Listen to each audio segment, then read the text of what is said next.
Indonesia adalah rumah dengan kekayaan alam dan budaya yang luar biasa. Hutan, laut, dan tradisi adalah warisan yang harus kita jaga. Melestarikan alam berarti menjaga hidup kita. Merawat budaya berarti menjaga jati diri bangsa. Mari maknai Indonesia dengan cinta, lestarikan alam, jaga budaya, dan wariskan kebanggaan ini untuk generasi mendatang.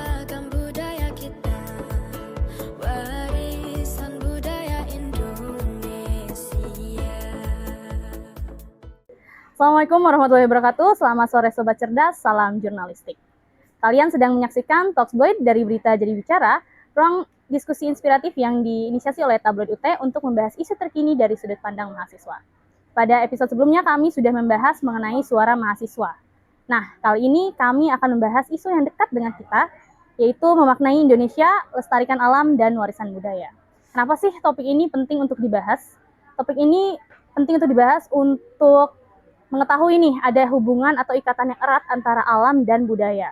Nah, untuk itu kali ini kita akan membahas mengenai apa yang dapat terjadi apabila tidak ada perubahan yang signifikan, kemudian apa dampaknya, juga apa peran mahasiswa sebagai agen perubahan. Untuk itu, aku sudah kedatangan dua kolaborator keren, ada Kak Tilda dari Mapala UT Jakarta dan Kak Anggo dari UKM Pencaksilat. Halo Kak Anggo dan Kak Tilda. Ini kita santai aja ya, Kak Tilda dan Kak Anggo. Gimana tadi perjalanannya dari Tangsel kan ya? Dari Tangsel Kak Tilda. Nih, teman-teman, untuk informasi Kak Tilda ini dari Mapala UT Jakarta dan rumahnya tuh di Tangsel. Jadi aku ucapkan dulu nih terima kasih buat dua kolaborator keren kita. Hari ini kita akan diskusi tentang kelestarian alam dan warisan budaya ya. Udah siap? Siap. Udah siap. Kita mulai aja ya diskusinya hari ini. Kak Tilda dan Kak Anggo nih, banyak hal yang mulai kita tinggalkan nih, kayak alam yang rusak, terus warisan budaya atau tradisi yang mulai dilupakan, juga identitas bangsa nih yang mulai terkikis. Hari ini kita akan bahas itu, tapi sebelum kita bahas itu kita harus tahu dulu apa yang terjadi ya sebenarnya atau realita yang terjadi di masyarakat. Seperti yang kita tahu ya, dari sisi alam itu banyak sekali bencana alam yang beruntun kayak banjir dan tanah longsor, dan itu dipicu atau diperparah dengan pembangunan yang masif. Tapi kan kita sebagai masyarakat yang hidup di era sekarang tidak bisa memungkiri ya kalau misalkan kita butuh pembangunan, kita butuh upgrade teruslah pembangunan. Tapi di sisi lain kelestarian alam juga harus tetap dijaga. Nah, aku mau mulai dari Kak Tilda nih, sebagai bagian dari Mapala UT Jakarta yang pastinya dekat dengan alam. Menurut Kak Tilda, seberapa parah sih kerusakan lingkungan, mungkin dari lingkungan Kak Tilda sendiri atau di lingkungan yang Kak Tilda pernah datang ke sana? Oke, ini aku berdasarkan pengalaman aku ya. Jadi aku tuh hobi aku sering naik gunung, dan terakhir tuh aku ke Gunung Slamet. Itu banyak banget sampah-sampah masih di pendakian, terus juga banyak sampah numpuk di tempat base campnya kayak gitu. Nah, sebenarnya gunung tuh sekarang lagi peminatnya tuh banyak banget gitu ya, Iya, masif betul banget gitu. Kayak Nah, tempat buat healing gitu iya, ya. entah itu mereka alasannya konten atau emang mau nyoba pengalaman baru gitu, terus atau emang mereka mau nyelesain misi ekspedisi entah sebenarnya. Tapi yang kita lupa dari entah alasan mereka itu, ada yang kita lupa sama norma kita, cara ucap kita, adab kita, perlakuan kita. Nah, perlakuan kita ini seperti buang sampah sembarangan gitu. Karena gimana ya, gunung itu kan udah dibuka untuk kita menikmati keindahan alamnya gitu. Tapi kita nih datang kan sebagai tamu gitu. Kalau misalkan nggak ada tanggung jawabnya ya kayak gimana gitu kan. Terus juga kalau misalkan kita lihat lebih luas lagi nih, misalkan aku kan di perkotaan, itu tuh banyak perusakan, banyak pembangunan infrastruktur yang yang lingkungan hijaunya tuh jadi berkurang gitu, saking masifnya ya kan. Nah, seperti kayak misalkan pembangunan tol, kawasan industri, atau enggak pusat-pusat perumahan gitu yang emang jadinya lingkungan alamnya tuh jadi tertekan gitu. Iya, benar. Nah, itu sih yang aku sayangkan. Jadi saking majunya kita, tapi kerusakan ya infrastrukturnya memang jadi meluas sekali ya gitu. Kadang memang ini sih Kak, banyak mungkin oknum ya, entah oknum atau bukan ya, cuman dari kayak perusahaan atau mereka tuh buka usaha dan sebenarnya tuh ada ketentuan untuk punya ruang terbuka hijau sebenarnya, tapi kebanyakan dari mereka itu tidak pernah, bukan tidak pernah ya, banyak yang tidak menaati gitu. Jadi jatuhnya ya tetap saja kita pembangunannya oke, tapi ruang terbuka hijaunya jadi berkurang. Oke, tadi kan sempat aku singgung ya mengenai pembangunan yang masif. Nah, menurut Kak Matilda nih, karena pembangunan yang masif ini, apakah melestarikan alam jadi lebih sulit? Atau menurut Kak Tilda, karena sekarang sudah lebih maju ya, apakah ada peluang untuk melestarikan alam, tapi kita bisa sejalan atau beriringan dengan pembangunan yang masif itu? Nah, di tengah-tengah pembangunan yang masif ini kan kita harus nyari peluang gitu. Nah, apalagi kita Jakarta aja deh, karena aku kan dari organisasi Jakarta. Jakarta itu kan metropolitan, terus banyak banget di situ taman yang taman-taman hijau yang peminatnya juga banyak banget. Misalkan orang habis kerja melepas penat gitu ke situ, kayak contohnya hutan kota GBK, Tebet Eco Park gitu kan. Nah, ternyata dari situ tuh aku ngerasa kalau misalkan ruang hijau tuh penting loh untuk masyarakat sekedar ngelepas penat sejenak, terus bernafas sejenak gitu. Public space yang bernuansa alam seperti itu yang ternyata dibutuhkan gitu. Sekarang tuh lagi hits, aku kemarin lihat di Instagram tuh yang banyak pekerja kantoran, mereka itu mencari taman untuk rebahan. Jadi kayak memang mereka udah seharian capek nih, aku butuh oksigen gitu istilahnya. Jadi nggak perlu kita datang-datang ke gunung, jadi capek-capek naik gitu ya. Iya, dibanyakin gitu mungkin ruangan alam. Oke. Sekarang aku mau bahas soal budaya nih. Aku sekarang mau beralih dulu ke Kak Anggo ya, Kak Tilda. Nih, Kak Anggo kan dari UKM Pencaksilat ya. UKM Pencaksilat kan termasuk seni bela diri tradisional, betul? Nah, aku udah riset, menurut riset UNESCO ada lebih dari 700 bahasa daerah Indonesia yang terancam punah. Nah, tradisi seni bela diri pun ikut memudar. Menurut Kak Anggo sendiri nih, apa sih yang bikin generasi muda, terutama Gen Z dan di bawahnya ya tentunya, itu kurang minat sama budaya tradisi ya, lebih ke budaya tradisi? Kalau budaya tradisi, kalau misalnya kita balik ke sejarah masa lalu ya, tentang pencaksilat. Pencaksilat itu semalam aku sempat riset. Kalau pencaksilat itu kan ada dua, tradisional dan modern. Tradisionalnya ini kita kayak pertunjukan, penampilan, semua kayak ada di pertandingan atau acara-acara lain. Tetapi kalau untuk tradisional biasanya sebelum pertandingan ini, sebelum penampilan ini kita melakukan ritual. Jadi mungkin kalau misal teman-teman yang pernah, yang udah lama lah, karena aku juga kalau dibilang jujur aja aku masih 2 tahun, baru 2 tahun ikut pencaksilat. Apalagi UKM ini kan juga dibilang di UT Bogor bungsu lah ya. Baru lah ya, baru. Tapi malah itu keren, kita mulai buka salah satu upaya untuk melestarikan budaya. Iya. Makanya kadang aku juga pernah mikir, apa sih yang ditakuti nama pencaksilat itu dari kayak taekwondo, karate, lalu jujitsu, lalu MMA. Kenapa pencaksilat ditakutin? Karena mereka itu memikirkan kayak oknum-oknum yang memakai ilmu yang kayak gitulah. Jadi memikirkan semua perguruan itu sama. Jadi padahal ada peraturan yang memang boleh tapi tidak dipergunakan untuk hal yang negatif.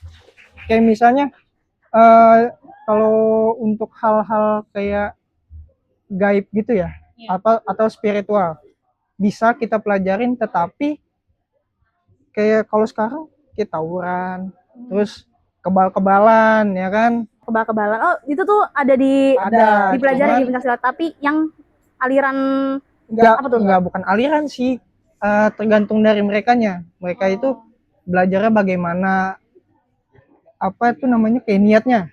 Niatnya untuk apa. Lalu untuk budaya yang kayak modern sekarang kita memakai prestasi, pertandingan kayak ada dari TK itu TK sampai SD lah, kita bilang usia dini 1 sampai 2. Usia dini 1 itu di kelas 1 sampai kelas 3. Lalu ada lagi usia dini 2, 4, 5, 6. Terus remaja SMP, remaja SMA, dewasa kayak kita nih. Kayak kita dewasa. anak kuliahan ataupun umum yang bukan non kuliah itu sampai 35 tahun. Tetapi aku juga pernah mikir, maksudnya kayak ini kan budaya, kenapa harus memakai eh, apa bela diri yang lain gitu. Memang kalau dibilang bagus gitu, tapi kan seni. Kita juga bukan kayak battle satu lawan satu gitu dong, enggak. Tapi kayak jurus juga ada. Lalu penampilan biasanya kita juga penampilan untuk drama, kayak bisa dipakai drama kayak pentas gitulah, ya kan. Terus penampilan. Namun tadi apalagi tentang budaya juga nggak semuanya tuh tentang bela diri. Oke.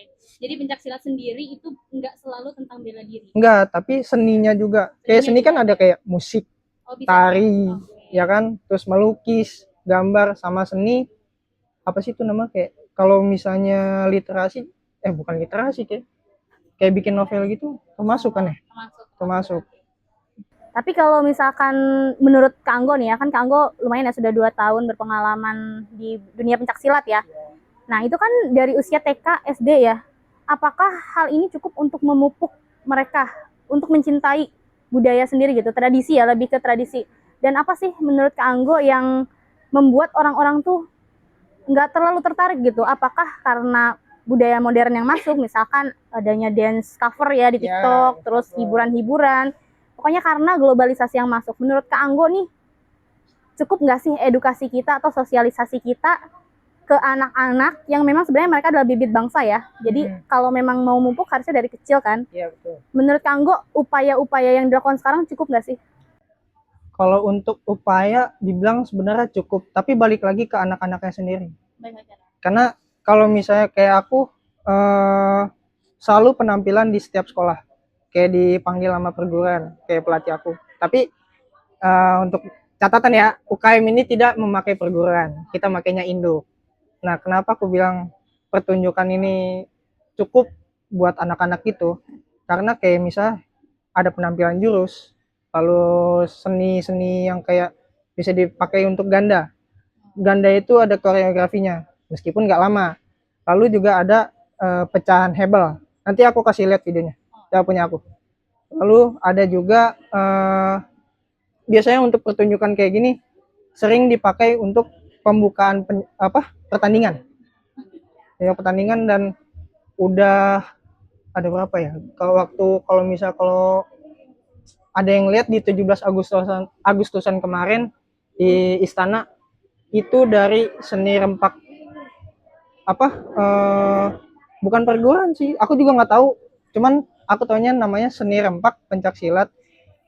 Mereka itu ada 100 putri dan 100 putra, dan itu kalau nggak salah, aku juga nggak tahu, karena ada yang bilang mereka memakai gamelannya langsung atau kayak rekaman gamelan.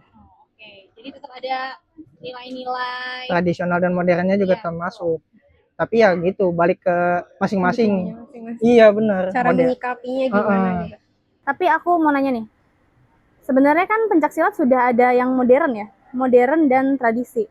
Tapi sekarang tuh masih tetap tuh banyak yang kehilangan minat, mungkin karena sekarang lebih banyak yang suka lari ya. Kalau naik gunung sih nggak pernah hilang ya peminatnya. Tapi kalau misalkan bela diri atau olahraga, orang-orang kayaknya daripada aku ikut silat, mending aku lari aja deh gitu. Karena menurutku pribadi ya, pencaksilat tuh terkesan capek gitu. Iya capek bener. Iya, kalau dibilang capek, kenapa? Karena kalau misalnya kayak lari terus naik gunung kan, kalau naik gunung naik turun ya kan. Kalau lari juga paling muterin lapangan gitu. Kalau ini enggak, pertama fisik iya, terus ngapalin jurus juga iya, teknik peraturan juga iya. Apalagi kalau misalnya kita disuruh ikut pertunjukan, nampilin pertunjukan, persiapannya itu nggak dadakan Kak. Nggak, harus jauh banget. Kayak misalnya kita ada pertunjukan di misalnya nanti kayak besok ada acara ya kan, nggak bisa dadakan. Kayak misal kita hari ini tuh ada yang kayak gini, podcast gini, terus besok acara lagi, tapi tiba-tiba di teleponnya, Kak nanti penampilan ya, nggak bisa. Karena harus latihan dulu Latihan ya. dulu, apalagi jurus-jurus juga, apalagi kalau misalnya durasi 3 menit, belum tentu kalau misalnya kayak gerakannya itu semuanya hafal. Terus kalau misalnya pas penampilan tiba-tiba dadakan belum ada 1 menit pelangap-pelongo kan jadi malu ya kan. Terus kalau untuk betul. Terus kalau misalnya untuk dari anak-anak itu sendiri kayak ya udah tergantung merekanya. Apakah mereka memang membutuhkan prestasi dari bela diri? Silahkan. Kalau misalnya enggak, ya udah mungkin memang bukan passion mereka gitu. Berarti yang perlu kita garis bawahi adalah bagaimana cara menumbuhkan minat orang itu kan. Iya. Mungkin nanti kita akan temukan solusinya ya. Tapi aku mau nanya nih, aku kemarin sempat riset juga, ternyata kalau di pencaksilat itu, pencaksilat merupakan seni bela diri yang warisan gitu. Warisan. Jadi ada perguruan itu punya tokoh katanya. Ya, Nah, ada. tokoh itu menurunkan budayanya ke anak-anaknya. Terus bagaimana ketika si tokoh ini sudah tidak ada? Apakah nanti pengelolaannya yang secara tradisi ini akan berhenti setelah orangnya tiada, atau ada modernisasi? Bukan kemodernisasi sih, tapi kayak misalnya kayak UKM. Kita bawa contoh UKM. Misal kakak wakil ketua atau ketua, ya kan otomatis nanti ada peralihan. Kayak regenerasi. Jadi nggak semua semua tokoh itu kayak cucu, cicit atau semuanya mengalihkan semuanya, enggak. Tapi ada kayak kandidat gitulah, kayak presiden. Jadi kalau untuk mengurus perguruan ya ada kandidatnya. Tetap ada ketua, sekretaris, bendahara, semua yang mengelola perguruan semuanya ada. Oh, ada, tetap ada struktur organisasinya. Ada tetap, apalagi induknya juga PB IPSI, perguruan besar IPSI, tetap ada itunya, strukturalnya. Jadi kita punya dua masalah besar yang tadi sudah saya bicarakan dengan Kak Tilda, itu alam yang rusak, dan bersama Kanggo adalah budaya yang memudar. Tapi sebenarnya mahasiswa punya posisi strategis untuk jadi agen perubahan. Sobat Cerdas, jangan kemana-mana, kita akan bahas pada segmen berikutnya. Sobat Cerdas, kembali lagi bersama kami. Sekarang kita ngomongin soal mahasiswa ya teman-teman. Sebagai Gen Z dan generasi milenial, kita hidup di era modernisasi digital. Semuanya tuh serba instan, serba cepat. Tapi kadang kita tuh abai sama alam dan sama budaya sendiri. Pertanyaan untuk Kak Tilda. Berdasarkan riset Walhi, ini aku sempat riset, 72% sampah di sungai Indonesia itu berasal dari aktivitas manusia sehari-hari. Di lingkungan Kak Tilda sendiri nih, kebiasaan kayak apa sih yang paling berpengaruh pada kerusakan lingkungan? Boleh Kak Tilda? Kalau di lingkungan sendiri ya, baik lagi tadi ke soal sampah, dan itu menurut aku masalah yang sebenarnya udah kayak berhari-hari gitu, udah setiap hari udah disuarakan, cuman masih aja kayak dianggap remeh gitu. Misalkan kayak simpelnya, misalkan satu orang aja deh mikir, oh ini cuma sampah plastik biasa gitu kan, tapi ternyata yang mikir kayak gitu 1.000 orang, dan dampaknya lumayan besar dong kalau kayak jadi menumpuk ya. Iya, jadi numpuk. Jadi hal-hal sekecil seperti itu saja kalau misalkan kita remehkan, gimana ke depannya gitu. Karena masalah sampah ini juga bukan Sepele. Iya, masalah sepele gitu. Dan memang harus di speak up terus-terusan gitu. Apalagi kita di era digital ini kan juga public awareness itu udah tiap hari gitu. Dan jadi sayang aja kalau misalkan sekedar konten orang kasih tahu tapi tidak diterapkan di sehari-hari, buat apa gitu. Tapi itu berhubungan gak sih sama kesadaran diri masing-masing ya? Cuman sampai sekarang mungkin kita juga bingung ya, karena kita kan tidak bisa mengontrol yang orang lain ya. Apa hal kecil yang mungkin menurut Kak Tilda bisa kita lakukan untuk menularkan itu ke teman-teman yang lain? Sebenarnya ya itu tadi balik lagi ke orang-orang. Kita nggak bisa yang ngontrol mereka tiap hari terus ini gimana, cuman kesadaran aja, misalkan dari hal kecil aja, misalkan kita kayak bawa botol minum aja deh, bawa botol minum tumbler gitu misalkan. Itu udah hal kecil yang emang berguna sekali gitu. Apalagi sekarang kan juga banyak banget ya, misalkan kayak jualan online atau mau jual beli segala macam pakai gunain plastik, dan nggak semua plastik itu dapat diolah dengan baik kayak gitu. Jadi dan sekarang juga kan lagi trennya tumbler yang mahal-mahal atau gimana, dan lucu-lucu gitu kan. Dan aku pikir ya marketing seperti itu juga narik perhatian orang untuk mau gitu mencoba beli, terus langsung langsung langsung dipakai gitu. Dan menurut aku kayak gitu udah yang berguna banget mereka bikin marketing konten besar-besaran tentang tumbler-tumbler seperti itu gitu. Itu udah hal kecil banget sih. Nah, aku mau tanya seputar Mapala UT Jakarta nih, karena Mapala tuh kan dekat banget ya dengan alam nih. Kalau di Mapala UT Jakarta itu punya nggak sih program yang ngajak mahasiswa buat lebih peduli nih sama konservasi alam? Dan kalau mau mulai dari diri sendiri, apa langkah paling kecil yang paling berdampak untuk alam? Kalau untuk bidang konservasi sendiri, Mapala UT Jakarta lebih bergerak, lebih nonjol di bidang penanaman ya. Dan sejauh ini di Mapala UT Jakarta tuh udah berhasil nanam bibit kurang lebih 50.000 bibit pohon. Dan itu kita nanamnya itu di desa, namanya Desa Sanggabuana, banyak di situ. Dan tujuan kita tuh, harapan kita tuh, kita nggak cuman menghijaukan lingkungan kota itu, tapi juga membuat awareness kepada lokal sekitar gitu. Kalau misalkan penanaman itu seberguna itu loh gitu. Tapi nanti kemudian apakah bibit itu dirawat? Dirawat. Kita sampai sekarang masih masih datang gitu ke Sanggabuana, karena kita juga di Klatsar di situ ya. Jadi emang tempat base camp kita di situ, dan emang kita juga tiap tahunnya ada acara untuk publik, acara penanaman ini, jadi memang dipantau terus gitu. Kayak acara yang tanggal 19 ya kalau saya. Tanggal 19 juga ada acara giat penanaman ya. Di daerah mana, Kak? Di daerah Bogor. Di daerah Bogor, teman-teman. Ikut Kak? Aku kebetulan bentrok tanggal 19. Nah, tapi itu keren banget programnya, giat penanaman. Jadi emang buat menghijaukan bumi ya. Dan itu nggak cuma Mapala UT Jakarta aja, kita untuk publik dan oleh UKM-UKM lain juga. Nah, betul. Nah, sekarang aku mau beralih nih ke Kanggo. Beberapa bulan lalu itu diadakan Kasundan International Silat Camp 2025 dan ini merupakan upaya melestarikan pencaksilat. Iya, betul. Ada satu pertanyaan besar yang terus muncul, kayak masihkah generasi muda sekarang tertarik dengan adanya si Kasundan, dengan adanya event pertandingan ini? Ya, event pertandingan ini. Karena kan kalau anak yang di pencaksilat udah pasti tahu dong. Tapi apakah orang-orang di luar itu tahu? Nggak, gimana ya? Kalau misalnya dibilang orang luar tahu itu, yang pastinya kan enggak ya. Karena kan enggak semuanya non pencaksilat itu, yang non anggota pencaksilat pasti tahu.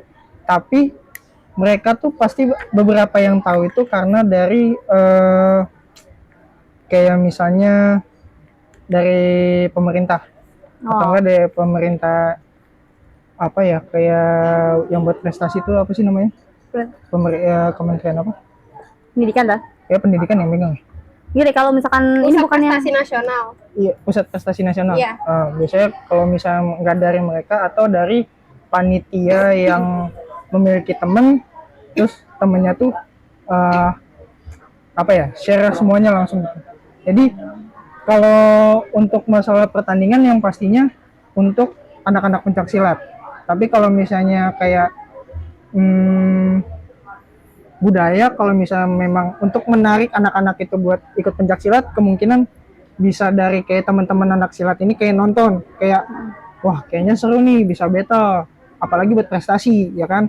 Terus ada juga seni juga kayak pertunjukan, mereka mungkin memang nggak mau ikut pertandingan, tapi mungkin juga bisa ikut pertunjukan gitu. Kayak misalnya, oh gue nggak mau ikut pertandingan lah, tapi ikut pertunjukannya juga. Jadi kayak ikut nampil, tapi nggak mau ikut pertandingan.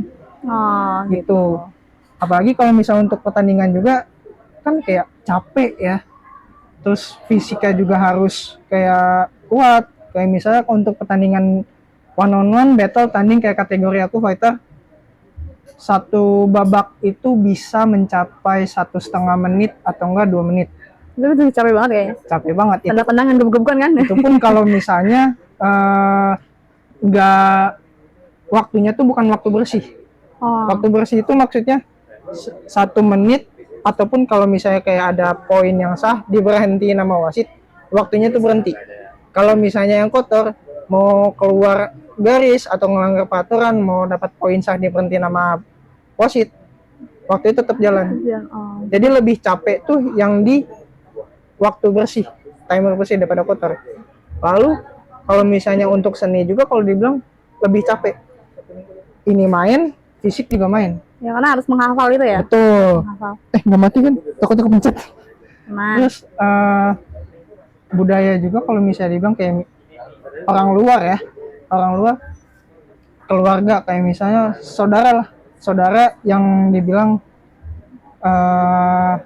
kita ambil umur 10 tahun, kita ada di umur 10 tahun, terus kita punya saudara, dia nontonin kita, bilang ke ibunya, mah mau ikut pencak silat, tapi lama-lama tergantung dari anaknya ini, apakah memang dia mau melanjutkan atau kalau misalnya capek dia udah selesai gitu. berarti lebih ke bagaimana cara kita mengemas si pencak silat ini untuk kelihatan lebih menarik. Iya. Karena kalau tidak kita lakukan upaya-upaya itu, mungkin ke depannya pencak silat ya Akan bisa pudar. hilang, Bisa ya kan? hilang. Bisa hilang. Karena yang akan meneruskan ya sudah generasi itu saja, orang-orang Iya. yang di situ saja gitu Iya, kan. apalagi kalau misal pencak silat ini kan bukan di Indonesia doang ya.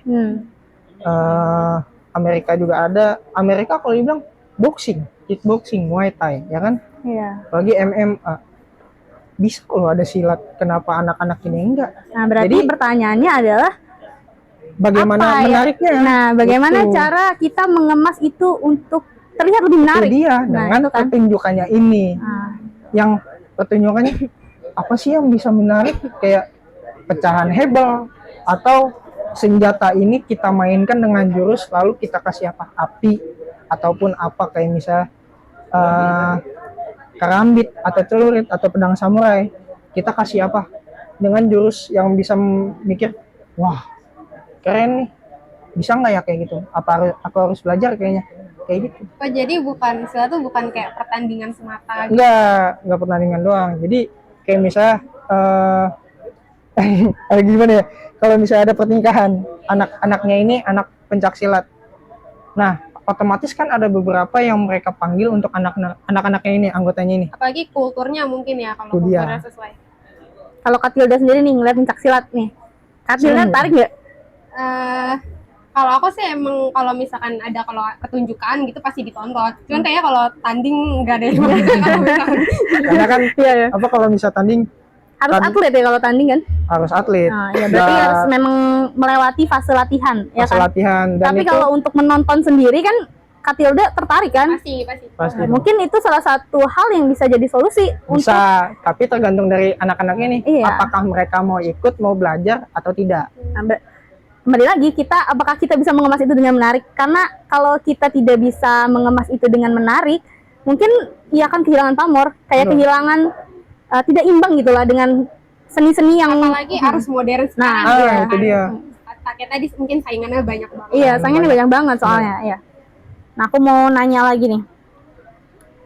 Menurut Kak Tilda dan Kak Anggo nih ya, apakah pelestarian budaya dan alam itu sekedar mempertahankan tradisi yang lama atau yang sudah ada, atau bisa dikemas dengan modern atau lebih menarik? Nah, ini berhubungan dengan Alam diskusi budaya. kita tadi ya, dengan Kalau sistem. modern sebenarnya bisa dengan lewat digital ya. Iya, nah mungkin ini balik lagi ke teknologi ya. Nah, sekarang tuh kan kita hidup di zaman teknologi yang maju banget gitu kan. Dan orang itu berlomba-lomba gitu, saling membuat konten, entah itu konten edukasi, konten Betul. kesehatan, public campaign nature Benar, public benar. campaign gitu. Nah, dalam kayak gitu, media sosial itu jadi penting banget gitu loh. Kayak menyuarakan kemarin tuh misalkan kayak kerusakan alam, misalkan yang kayak di Raja Ampat aja deh yang Iya, isu-isu isu. sekarang gitu. Itu kan kerusakan tambang-tambang itu kan memicu banyak Konflik. memicu banyak konflik gitu Iya. kan. Nah, kayak kemarin banyak hashtag Save Raja Save Raja Ampat, Ampat, Ampat, betul. disuarakan terus. Nah, itu tuh menurut aku media sosial tuh jadi penting tuh kayak gitu. Apalagi Gen Z sekarang tuh pintar gitu ya, dan mau gitu menyuarakan apa yang harus memang diperjuangkan gitu. Iya. Apalagi kalau misalnya dalam budaya pencak silat juga dalam era digital juga ya, kita penampilan, ada yang videoin, terus mereka upload di sosial media, pasti otomatis kayak wah budayanya keren. Kalau misalnya kakak tahu Tangkang pasti ada kayak palang pintu kan, Oh ya. palang pintu. Nah itu dia, itu masuknya silat tapi silat Betawi kan. Oh, silat Betawi. Jadi setiap acara pernikahan ataupun kalau misalnya yang mereka ada acara apa, mereka pasti memainkan seni-seni yang ada di lokal. Kayak misalnya mereka memainkan jurus, terus kalau misalnya Betawi kan pasti otomatis pakai pantun, terus mereka melakukan jurus dengan golok, senjata goloknya mereka itu ataupun toya. Lalu kalau misalnya mereka nggak dengan mengupload semua itu dengan era digital, bagaimana dengan alam dan budaya? Apakah mereka bisa kelihatan dengan alam kita, apalagi budaya kita ya kan? Iya ya, berarti gimana caranya kita bisa memanfaatkan teknologi ya untuk Momen-momennya ini. untuk melestarikan dan untuk menarik lebih banyak orang gitu kan ya? Iya. Oke. Jadi mungkin sebenarnya kuncinya ada di kita juga ya, sebagai mahasiswa kita punya banyak peran untuk memulai atau memicu atau memantik ya gerakan-gerakan untuk melestarikan alam atau kebudayaan bangsa. Tapi fakta di lapangan, kesadaran itu masih minim banget. Menurut survei Kata Data 2024, cuman 32% mahasiswa yang aktif ikut kegiatan pelestarian alam, lingkungan dan budaya. Artinya kita butuh gerakan kolektif, bukan cuma sekadar wacana, tapi aksi nyata dan berdampak. Kita akan bahas itu pada segmen berikutnya. Halo Sobat Cerdas, kembali lagi di Talks Blade dari Berita Jadi Bicara. Sekarang aku mau dengar langsung nih strategi konkret dari teman-teman UKM dan Mapala UT Jakarta ya. Apa sih langkah nyata yang bisa dilakukan mahasiswa untuk ikut menjaga alam bahkan tanpa harus ikut UKM sekalipun ya, atau ikut kegiatan mahasiswa? Artinya gerakan ini bisa dilakukan oleh siapapun dan kapanpun. Mungkin bisa dari Katilda. Untuk melestarikan alam, menjaga alam itu emang kita nggak harus ya ikut join UKM atau apa untuk untuk tahu misalkan identitas kita, oh cinta alam, gue harus kayak gini, harus nanem naik gunung gitu. Enggak, kita mulai dari our own actions aja deh.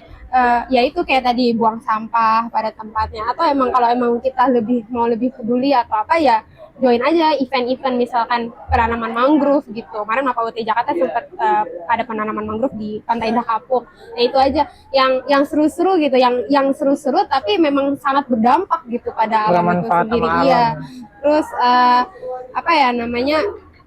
bisa ikut misalkan kalau misalkan ke gunung juga itu kita nggak yang harus ikut mau misalkan kayak konten-konten sekedar gunung atau gimana, tapi kita kayak juga harus menerapkan misalkan kalau aku di Mapala ini belajar banyak survival gitu ya. Gimana kita makan tuh misalkan tatakannya daun lah atau apa, jadi nggak plastik atau apa gitu. Terus pokoknya hal-hal yang emang seru, yang pokoknya sangat berdampak pada alam gitu. Apalagi emang era sekarang tuh banyak banget event berlomba-lomba yang mau melestarikan alam, karena kita hidup di Indonesia yang kekayaan alamnya tuh melimpah. Jadi orang-orang mau lah berlomba-lomba dan hal positif kecil aja kayak gitu ya. Tapi yang kedepannya akan sangat berdampak pada negara sendiri, pada Indonesia, pada alam itu sendiri ya. Oke. Beralih ke Kak Anggo nih. Kalau bicara tentang budaya, gimana sih caranya mengemas pencak silat atau warisan budaya supaya bisa relevan atau setidaknya imbang nih dengan seni atau hiburan yang sudah mengalami modernisasi? Karena kan dari diskusi yang tadi kita bahas tuh budaya atau tradisi dari pencak silat itu sendiri rasanya tuh kurang relevan kan. Nah, hal itu apakah misalkan nih UKM pencak silat, misalkan dari pencak silat itu sendiri ada modernisasi, apakah hal itu akan menyebabkan pencak silat seninya sendiri atau tradisinya sendiri jadi memudar? Kalau misalnya modernisasi dengan memakai seni, kayaknya nggak mungkin memudar karena kan kita pencak silat memakai seni jurus ya. Kalau misalnya modernisasi, berarti otomatis kita memakai era digital, kayak upload video. Jadi lebih ke pengemasannya ya? Ya, jadi tradisional dan modernisasi kita bisa pakai digabung. Agak gugup ya. Nggak apa-apa, santai Kanggo. Jadi kayak tradisionalnya ini kita pakai dengan seni jurus mereka, lanjut dengan modernisasi kita memakai rekaman. Kayak misalnya kita bikin video atau drama, Kayak misal di UT Jakarta ada SBS nggak sih? Seni, UKM seni. UKM seni gitu. Seni Seni yang budaya gitulah. belum, kalau maksudnya sejauh ini paling kayak belum sih, lebih ke olahraga sih. Kalau di UT Jakarta lebih banyak ke olahraga. Nah, kalau Dan misal- akademis sih. Iya. iya. Nah, kalau misalnya kita kan SBS ya, seni budaya dan sastra. Nah, kalau seni budaya otomatis kan kayak drama, terus musik, terus literasi, ya kan? Nah, kita pasti bisa memakai dengan drama mereka. Dramanya tuh kayak apa sih? Drama-drama zaman dulu, emang udah ada, zaman dulu kita sudah memakai taekwondo, karate kan belum ada kan? Kita kan pasti otomatis memakai jawara. Ya, mungkin itu di Indonesia ya, di Indonesia sendiri ya. Kan karena kan kita juga budaya kan. Lagi zaman dulu belum ada namanya bela diri luar. Itu kan belum dibawa sama Belum orang. mengadopsi Iya, gitu. belum diadopsi ya, betul. Apalagi jawara-jawara juga dibilang dari warisan para sepuh. Iya, dari tokoh-tokoh kan ya. Tokoh-tokoh semua. ya. Jadi nggak apa ya, kalau setiap perguruan pokoknya nggak cuman satu orang doang biasanya. Oke. Biasanya ada yang 2, ada yang 3, lalu mereka memecah perguruannya. Perguruan ini kayak satu orang ini bikin perguruan apa, lanjut satu orang lagi bikin apa. Jadi aliran-aliran yang ini bukan apa ya, bukan ranah gelap ya. Jadi mohon maaf disclaimer-nya aja. Jadi nggak semuanya harus ada aliran yang kayak misal kayak debus, ilmu hitam. Jadi silat itu cuman untuk menurut aku seni dan untuk prestasi. Tapi kalau dari pencak silat sendiri ada nggak sih kayak gerakan untuk Khusus ya kayak kalian kan pasti banyak ya. UKM pencak Nah, silatnya. kayak bisa nggak sih kalian membentuk organisasi lain untuk Oh. meluaskan jaringan kalian gitu? Jadi kita yang UKM pencak silat ini bikin perguruan sendiri atau gimana? Gimana ya? Mungkin entah ya kalau gerakannya Oh, dari gerakan pribadi, seninya, ya gitu. gerakan jurusnya Lebih bisa. kayak untuk solusi sih, untuk sosialisasi ya. Oh, untuk sosialisasi teman-teman. bisa. Ya dengan kayak misalnya kita kasih lihat seni ini apa sih, atau silat itu bagaimana aja. Karena kan silat ini ada 2 kategori, tapi yang satu ini ada 3 kategori juga. Kalau yang satu itu fighter, kayak aku fighter, one on one battle, memakai body protector, dan ada wasit juri juga dengan memakai poin. Dan itu serangan, pukulan juga harus telak, dan itu bantingan juga. Lanjut ada seni. Seni itu ada 4. Tunggal, ganda, regu, dan solo kreatif. Solo kreatif ini kalau nggak salah termasuk dengan modern. Kenapa modern? Karena setiap pertandingan itu dengan memakai rekaman. Rekaman suara. Karena kalau misalnya kita kalau kreatif pakai tiba-tiba kok ada gamelan, kan nggak mungkin kita langsung memakai gamelan kan. Jadi otomatis kita memakai suara rekaman dari musiknya. Jadi setiap gerakan itu tiap beat ada setiap gerakan. Kalau misalnya kayak ada beat yang agak panjang, jadi ada napas untuk anak-anaknya yang pertandingin dengan solo kreatif ini. Gitu. Jadi nggak selamanya tradisionalnya itu hanya untuk modernisasinya itu hanya untuk kayak upload sana sini terus memakai suara doang, enggak. Tapi gerakannya juga bisa kita pakai secara teknisnya. Artinya modernisasi ini tidak menghilangkan atau menggunakan itu ya. Nggak menggunakan simbol asli. Tidak menghilangkan. Oke. Nah, ini aku punya pertanyaan untuk kalian berdua nih. Tadi sebenarnya sudah kita singgung sedikit ya tentang teknologi dan digitalisasi nih. Apakah teknologi dan media sosial bisa jadi alat efektif untuk kampanye pelestarian atau budaya? Dan menurut kalian gimana sih cara yang paling cepat ya? Karena sekarang kalau lambat mungkin kita akan banyak lawan ya, banyak karena arus yang cepat. Jadi kita juga harus mengikuti arus kan. Kalau misalnya gerakan kita lambat, mungkin kita juga akan lama prosesnya untuk bisa menularkan itu ke lingkungan gitu. Menurut kalian apakah alat ini atau teknologi ini bisa menjadi alat yang efektif? Dari aku sih sebenarnya efektif juga, dibilang efektif. Kenapa? Karena silat juga kan ada sejarah. Dari sebelum kita merdeka juga kan ada beberapa kayak perguruan itu ada yang sebelum dari kemerdekaan, dan juga jawara-jawara yang dari setiap pulau, apalagi daerah ya kan. Namun kalau misal dengan era digital juga kayak berlomba-lomba ya, berlomba-lomba juga pasti kayak misal kita dari pencak silat, kayak taekwondo, karate, apalagi zaman sekarang kan banyak Banyak banget boxing, ya. kickboxing dengan ditanding ke ya zaman sekarang gimana sih Beyond ya kan, Ya. Beyond, terus baku hantam championship gitu kan, yang diselenggarakan oleh influencer. Ya, betul. Nah, Mungkin dulu tuh lebih mudah untuk sosialisasi karena belum ada arus ada. dari luar, belum ada Iya. globalisasi, makanya dulu tuh lebih luas menurutku ya, lebih luas jangkauan. Misalkan si Jawara nih mengajarkan ilmu-ilmunya ke lingkungan sekitar kan. Mungkin sekarang karena banyaknya hiburan yang masuk, seni dari luar masuk, itu jadi tantangan tersendiri untuk tradisi ya. Tapi kalau misalnya kalau misalnya kakak tahu juga, kadang kan pernah ada kasus yang kayak misalnya anak-anak perguruan mana gitu, terus dia kayak kan era digital, kayak misal silat itu apa sih, seni bela diri bagaimana. Kalau misalnya kita lihat dari perguruan lain, maksudnya seni bela diri lain, apakah mereka memakai senjata juga? Kalau misal karate kan pasti kan otomatis beberapa kan ada dengan samurai ya kan, terus senjata-senjata dari Jepang lain. Kalau taekwondo aku nggak tahu, karena kan mereka rata-rata untuk seninya juga fisik ya kan, apalagi speed, mereka makainya kecepatan. Berarti kita bisa memunculkan atau menonjolkan khasnya kita ya. Menonjolkan.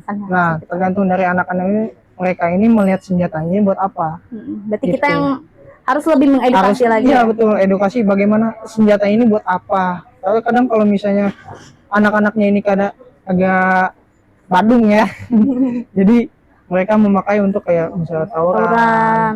Ya, jadi kayak oknum-oknum gitu, jadi membuat silat ini menurun.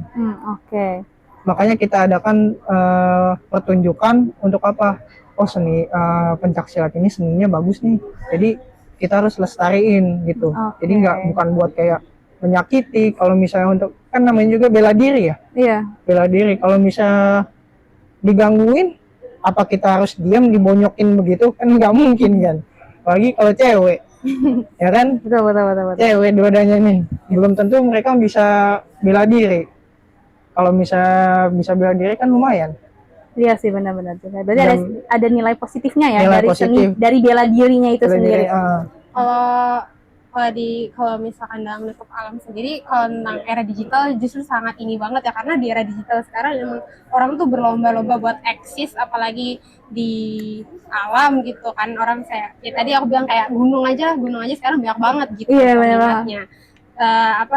Jadi kalau tentang alam, karena emang sadar gitu kita tinggal di Indonesia yang tadi bilang kekayaan alamnya ini banget, jadi orang-orang tuh berlomba-lomba untuk tetap menyuarakan gitu. Kita nggak peduli deh mereka emang cuma buat sekedar posting di Instagram atau emang cuma buat emang kesenangan sendiri, tapi ada algoritma menyuarakan kalau emang Indonesia tuh ternyata kaya sekali gitu.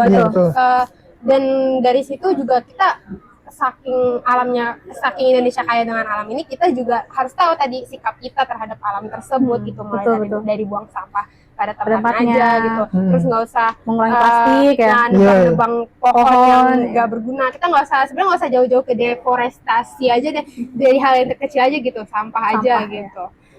Kurasa sampah sih ini sih masalah yang tidak pernah selesai ya. Iya, mungkin itu harus dimulai dari kebiasaan ya, karena di Jepang juga bisa loh, mereka punya sampah dikantongin bawa pulang, dan pengelolaan sampahnya juga baik. Dan gak usah malu gitu, maksudnya tiap misalkan kita ngumpul aja, ingetin, itu sampah, ya, nggak perlu malu gitu. Ngapain? Bukan lebih ke malu sih, ingetin. Mungkin kayak emang lebih sadar dirinya aja gitu loh. Ya udah, kita kan sampah yang udah kita hasilin aja,